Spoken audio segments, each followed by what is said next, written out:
How to make egg salad ramen. First, you will need 1 square of noodles, 2 ramen spice packets, 1 egg, some mayo, and some water. After that, you boil your egg. If you want a soft boiled egg, you do it for 6 to 7 minutes. If you want a hard boiled egg, you do it for 12. Next, make your noodles.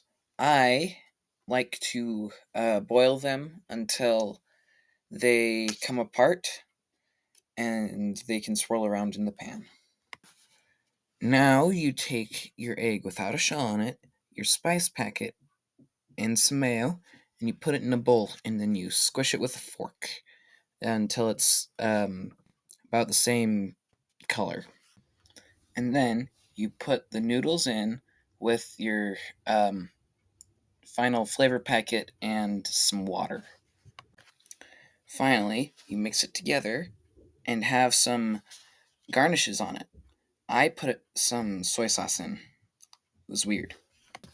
Thank you for watching. So this recipe is a little bit salty. The final product has more than 3,266 milligrams of salt, which is more than 100% of your daily value if you have a 2,000 calorie diet. Um, so it's a bit salty. This isn't the type of video that I usually want to make, so I'm just putting this out so that I can have my brain going for like the next bit on how I would make a video and stuff like that. I'm just trying this out.